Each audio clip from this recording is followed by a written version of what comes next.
प्रधानमंत्री के कार्यक्रम मन की बात के 100 एपिसोड पूरे हो गए। इस मौके पर मन की बात एट 100 सम्मेलन हुआ। कार्यक्रम समारोह में वो सब लोग जुटे जिनका जिक्र प्रधानमंत्री मोदी ने इन 100 एपिसोड के दौरान किया। उपराष्ट्रपति से लेकर केंद्रीय मंत्री और अभिनेता आमिर खान और रवीना टंडन जैसे कलाकार, दीपा मलिक और निखत जरीन जैसे खिलाड़ी इस आयोजन में शरीक हुए। प्रधानमंत्री का मन की बात कार्यक्रम कितना लोकप्रिय है, इसका अंदाजा एक अध्ययन से लगाया जा सकता है जिसे IIM ने किया, उसको कमीशन प्रसार भारती ने किया। ये हम आपको बता दें, तो सरकारी एजेंसी है प्रसार भारती, उसने इस प्रोजेक्ट को कमीशन किया और उसके आधार पर यह पाया गया कि 4 में से 1 भारतीय मन की बात के नियमित श्रोता है। 8 साल में प्रधानमंत्री का कार्यक्रम 100 करोड़ लोगों तक पहुंचा है। भारत के 96% लोग मन की बात से अवगत हैं, 4% नहीं है, ऐसा ये बताता है सर्वे। 23 करोड़ भारतीय मन की बात के नियमित श्रोता हैं। 41 करोड़ 41 करोड़ जो भारतीय हैं वो मन की बात कभी कभार सुनते हैं। 50% भारतीय प्रधानमंत्री मोदी से भावनात्मक जुड़ाव के लिए सुनते हैं। 65% हिंदी में सुनते हैं, 18% अंग्रेजी में सुनते हैं और 4% उर्दू में भी सुनते हैं। हम आपको एक बार फिर से बता दें, यह सर्वे IIM ने किया है, लेकिन इसको कमीशन प्रसार भारती ने किया है, जो कि एक सरकारी एजेंसी है। मन की बात के जो 100 कार्यक्रम पूरे हुए हैं, ये क्या है मन की बात, वो जो 4% हैं जो नहीं जानते हैं इसके बारे में, उनको भी जरा बता दिया जाए, क्योंकि ये सर्वे कहता है 96% तो जानते ही। प्रधानमंत्री का एक 30 मिनट का कार्यक्रम होता है। 3 अक्टूबर 2014 को शुरू हुआ था ये कार्यक्रम। हर महीने के अंतिम रविवार को प्रसारित होता है। आकाशवाणी दूरदर्शन पर प्रसारित होता है। 22 भारतीय भाषाओं 29 बोलियों में प्रसारण होता है इसका। 11 विदेशी भाषाओं में भी इसका प्रसारण होता है। रेडियो के सहारे अपना संदेश जनता तक पहुंचाना यह कोई नया काम नहीं है, इतिहास में यह अक्सर होता रहा है।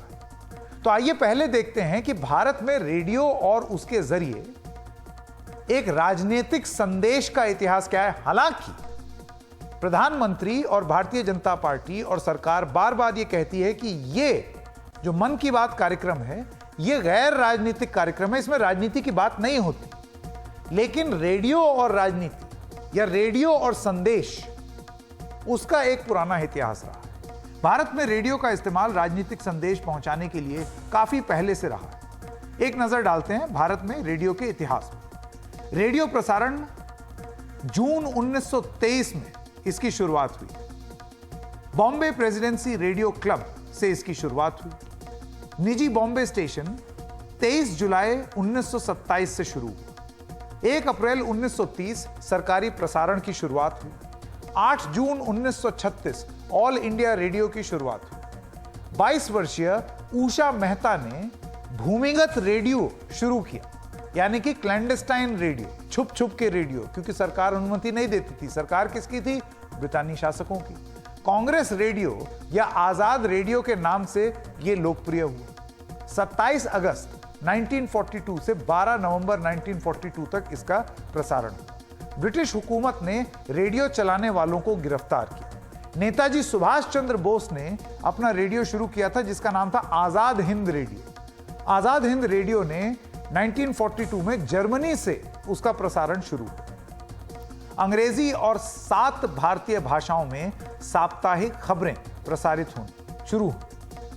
अंग्रेजों के खिलाफ जर्मनी, जापान का साथ देने का आह्वान हुआ।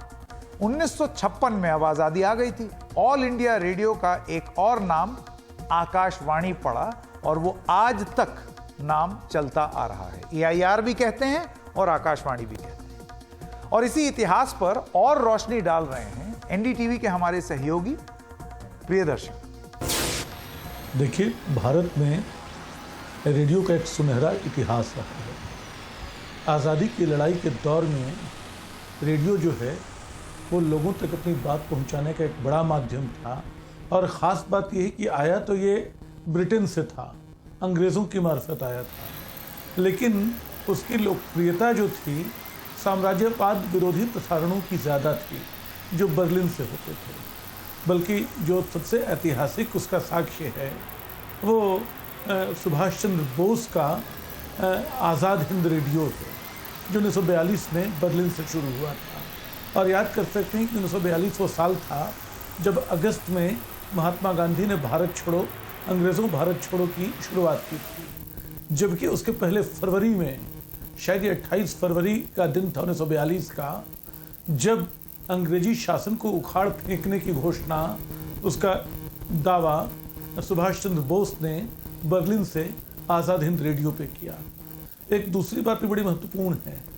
सिंगापुर के एक रेडियो प्रसारण में 1944 में बोस ने महात्मा गांधी को बापू का नाम दिया, राष्ट्रपिता का, जो आज तक हम उनको अपने देश के राष्ट्रपिता की तरह देखते हैं। ये नाम उनको वहाँ से मिला था। तो उसके अलावा तमाम उस दौर के जो बड़े लोग थे वो रेडियो को एक माध्यम बनाते थे। और मैं एक आंकड़ा देख रहा था कि पहले विश्व युद्ध के बाद इसकी शुरुआत हुई थी वैसे, लेकिन दूसरे विश्व युद्ध के आसपास और भारत की आज़ादी से पहले भारत में रेडियो लाइसेंस की संख्या लाखों क्रॉस कर चुकी थी, शायद 2 लाख से ऊपर थी। तो ये बहुत बड़ा आंकड़ा था। रेडियो की एक और बहुत महत्वपूर्ण भूमिका रही, जो हमारा शास्त्रीय संगीत है उसकी विरासत को रेडियो ने बचाया। हमारी बहुत सारी आवाज़ें बिल्कुल गुम हो जाती, गायब हो जाती, वो घरानों की जकड़बंदी में नष्ट हो जाती, वो गायन शैलियाँ बर्बाद हो जाती। उन सबको रेडियो ने संभाला, सहेजा, उनका आपस में संवाद कराया। और आज भी वो रेडियो आर्काइव बहुत मूल्यवान है हमारे लिए। लेकिन अंततः रेडियो की जो भूमिका संवाद की है, जो मन की बात कहने का आज उद्यम है, उसके पहले जो लगातार देश की बात उसमें कही जा रही है, ख़ासतौर पे दूर दराज के इलाकों में, गांव देहातों में, छोटी छोटी पंचायतों में उस दौर में रेडियो रखा जाता था, लोग सुनते थे। लोगों के घरों के दालान पे रेडियो होता था और दुनिया भर की खबरें उसमें आती थीं। और तब लोग जानते थे कि क्या हुआ। क्रिकेट की कमेंट्री कान में लगाए हुए ट्रांजिस्टर, वो हम सब का देखा हुआ इतिहास है। तो भारत का जो लोक वृत्त है, भारत का जो लोक इतिहास है पिछले 100 साल का, उसकी रेडियो से बड़ी गहरी, उसका बहुत गहरा जुड़ाव रेडियो से रहा है। और वो आज तक दूर दराज के इलाकों में बदलते हुए ढंग से कायम है। तो ये जो प्रियदर्शन जी का प्रसारण आपने सुना, उन्होंने एक इतिहास समझाने की कोशिश की। बहरहाल प्रधानमंत्री के मन की बात में कलाकारों, वैज्ञानिकों, समाज सेवियों और खिलाड़ियों की बात करते हैं, क्योंकि आज वो प्रोग्राम में शामिल भी हुए थे। उनमें से एक हैं पैरालंपियन दीपा मलिक, और उन्होंने अपने मन की बात की। दीपा मलिक जी, प्रधानमंत्री अपना संदेश जनता तक पहुंचाते हैं, और आपने भी जब आप स्टेज पर बैठी थी आज, मैंने देखा आपने वो फोन अपना रख करके उनका एक कोई पुराना संदेश सुनाया। तो आप बताना चाहती हैं कि वो क्या था? पहला ही कॉन्क्लेव जो हुआ आज मन की बात एट 100 में, उसमें नारी शक्ति पे फोकस किया गया, और जो नारी सशक्तिकरण के ऊपर हमारा वक्तव्य था उस वक्त, तो मैंने ध्यान आकर्षित किया 2016 की वो 1 मिनट की क्लिप पे, जब आदरणीय मोदी जी पैरालंपिक खेल जब हम लोग लौटे थे 2016 में, और 4 मेडल लेके लौटे थे, और उन्होंने उसकी सराहना करते हुए कहा था कि ये जो पैरालंपिक के मेडल हैं वो मात्र खेल के मेडल नहीं है, वो पूरे समस्त देश की मानसिकता में एक बदलाव लेकर आए हैं। उन्होंने एक सम्मान, एक दृष्टिकोण बदला है, और एक सम्मान आया है कि अपंग व्यक्ति, जिन्हें उन्होंने दिव्यांग कहा, कि वो दिव्यांग व्यक्ति भी अपने देश का झंडा लहरा सकते हैं। और उन्होंने उस जीत को समाज के दृष्टिकोण के बदलाव से जोड़ा। वो एक ध्यान उन्होंने जो पूरे देश का मानसिकता की सकारात्मकता की ओर उन्होंने लाया, और साथ ही उन्होंने उदाहरण दिया उन 3 महिलाओं का जो पैरालंपिक खेलों में गई थी। तो 19 व्यक्ति खेलने गए थे, लेकिन उन्होंने चर्चा 3 महिलाओं की करी। ये दिखाता है कि वो महिला सशक्तिकरण पे अपना कितना फोकस रखते हैं, और उनकी वजह से मुझे लगता है उस मन की बात की वजह से मीडिया का भी ध्यान आकर्षित हुआ, और पॉलिसी का भी ध्यान आकर्षित हुआ, और कहीं ना कहीं पैरालंपिक स्पोर्ट जो एक सम्मान, एक कद मांग रहा था, वो उन्हें मिला। और रेडियो की हम बात कर रहे हैं, ये बात बहुत बहुत धन्यवाद दीपा मलिक जी हमारे साथ जुड़ने के लिए। रेडियो की हम बात कर रहे हैं, लेकिन उनका रेडियो से तो कोई वास्ता नहीं था, लेकिन वो आकाशवाणी करते थे। और महाभारत में आपको याद होगा एक आवाज आती थी, मैं समय हूं, तो वो भी रेडियो जैसी ही आकाश से एक वाणी आ रही है। तो हरीश भिवानी जी से हमने सोचा उनसे भी पूछ लें कि वो मन की बात और रेडियो, और आज के इस ट्विटर के दौर में और सोशल मीडिया के दौर में कहां कोई बैठ के रेडियो सुनता है, तो रेडियो क्या प्रासंगिक है, संदेश के लिए क्या प्रासंगिक है? आइए सुनते हैं कि समय की आवाज हरीश भिवानी का क्या कहना है। मेरे ख्याल से मन की बात किसी को इम्प्रेस करने के लिए नहीं शुरू की गई। उनके मन में जो विचार थे, जो विचार केवल उन तक रहते, लेकिन चूंकि वो विचार समाज के लिए थे, देश के लिए थे, तो वो देश के साथ, देश के लोगों के साथ, अवाम के साथ साझा कर रहे हैं। आपको पता है, जब मैंने पहली बार इसके बारे में सुना, मैंने जब शुरुआत के कुछ एपिसोड्स तुरंत ही देखे, मुझे दो लोगों की याद आई, दो महान लोगों की, हस्तियों की याद आई। एक तो गांधी जी, बापू जी, जो दो तरह से ये करते थे, इसी तरह का संवाद करने का प्रयत्न करते थे। एक तो उन्होंने रेडियो पर शुरू किया था हिंदी भाषा प्रचार समिति, यानी हिंदी सिखाने के लिए। तो उसकी शुरुआत और उसके अंत में बापू के विचार नाम से थोड़ा उनके बारे में, उनके विचार कहे जाते थे। और जब वे जीवित थे तब वे रेगुलर तौर पे प्रार्थना सभाएं हर रोज करते थे। लेकिन मेरा ये विचार है कि प्रार्थना सभा में आधिपत्य था सर्वशक्तिमान का, जबकि मन की बात में आधिपत्य है देश के शक्तिमान लोगों का, या देश के लोगों को शक्तिमान बनाने का। ये सबसे बड़ा अंतर है।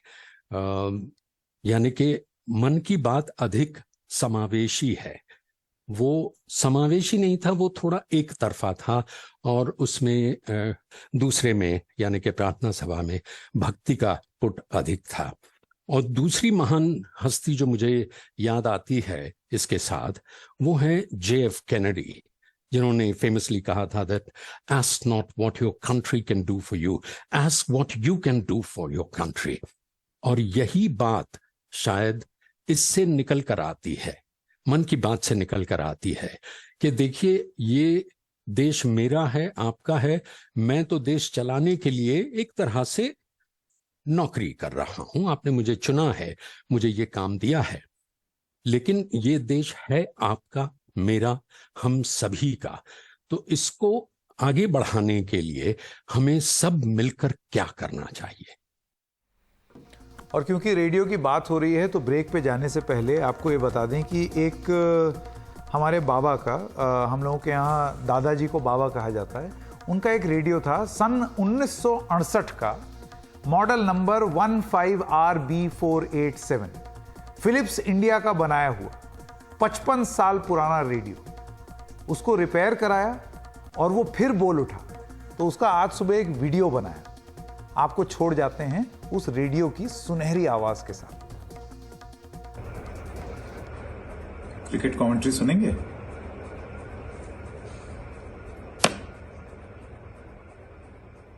चल रहा है। बेन स्टोक्स ने इस बार ऑफ स्टंप के काफी बाहर गेंद कराई, फुल लेंथ की डिलीवरी, लेकिन उछाल काफी अच्छी इस गेंद को प्राप्त होती हुई। एक स्लिप भी तैनात करके रखा है किसी भी प्रकार के किनारे के लिए कप्तान जॉस बटलर ने, लेकिन जिस तरह की उछाल यहां पर देखने को मिली, उससे बल्लेबाज थोड़े भयभीत जरूर। अगली गेंद पर कदमों का इस्तेमाल, लेकिन प्ले एनामिस पूरी तरह से इस गेंद की लाइन को चूके और गेंद चली गई एक बार फिर से विकेट कीपर जॉस बटलर के दस्ताने में। बेन स्टोक्स की अच्छी शुरुआत हो गई है इस मुकाबले में, लगातार सीम के सहारे गेंद को टप्पा खिलाते हुए, और बढ़िया सीम पोजीशन। टप्पा खाने के बाद दाहिने हाथ के बल्लेबाज के लिए गेंद बाहर की तरफ निकल रही थी।